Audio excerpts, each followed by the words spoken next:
Okay, let me give you a personal example. Maybe this is one that you can use. When I do my seminars, I travel all over the world. I go to cities in the United States, and Europe, and Asia, and the Middle East.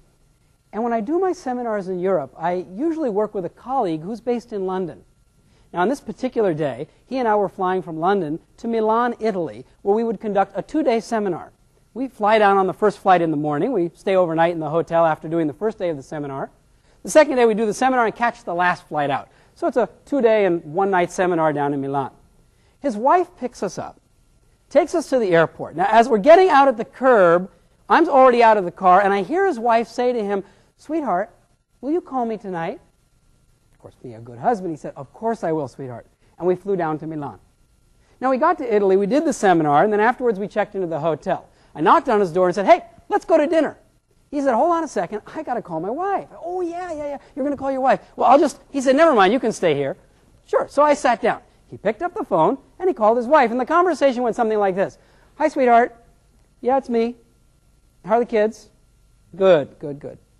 "Oh, the seminar was fine. Yeah. Okay, see you tomorrow." "Okay, bye. Click, hung up the phone. Very straightforward. Until the next morning. The next morning, we were checking out, and he had to pay for that telephone call. Well, there are a lot of hotels in Europe that charge a 250% surcharge on top of the normal price of the call. He's standing there snarling and growling, and I looked at him and said, "What's the matter?" He said, "This phone call, this is a ripoff. It's not worth it." I said, "Come on, man, hurry up. You pay your bill, we've got to go." And so he paid, and we left. The interesting thing was that the next month, I was traveling through Europe again. I stopped in London. We were going to do another seminar, but this time in Madrid, Spain. Now, his wife picked me up. We got in the car. We drove off to London Heathrow Airport. I'm already out of the car. His wife says to him, "Sweetheart, will you call me tonight?" I thought to myself, God, this is deja vu. I've seen this before. He says, "Oh, yeah, honey, I didn't tell you, but the hotels charge 250% surcharge. Ron and I are only going to be gone one night. How about if I don't call you? And then instead I'll see you tomorrow when we arrive." And she understood. She said, "Certainly, hon. Have a good trip. Bye." And off we went. We flew down to Madrid. Well, we finished the first day of the seminar. We checked into the hotel. I knock on his door. I said, "Come on, let's go to dinner." He says, "Hold on a second. I got to call my wife." So what are you talking about? "I was with you this morning. You already told your wife you're not going to call." He said, I know. Never mind. Come on, sit down. So I sat down. He picked up the phone and called his wife. The conversation went something like this. "Oh, sweetheart, you called me. What a surprise." "Well, honey, I just love you so much. How are our darling children?"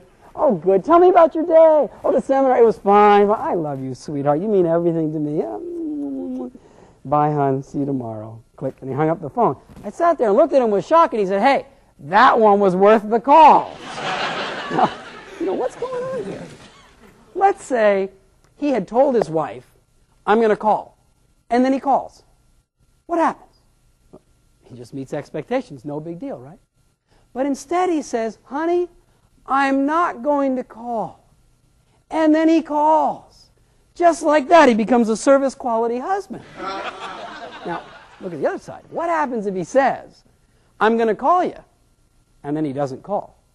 So this is an interesting and key point. However, be careful.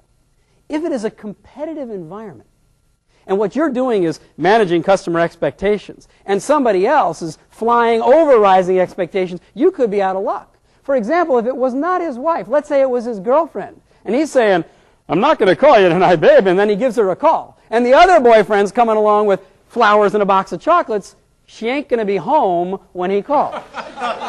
So, if it's not a competitive environment, and you know that what your customer wants, you're aware of their expectations, sometimes you can use this key principle called managing customer expectations. To put it short, let's use a simple phrase. What you want to do is underpromise. Maybe you promise a little less than what you know you're going to deliver. And after you underpromise, then you're in perfect position to overdeliver.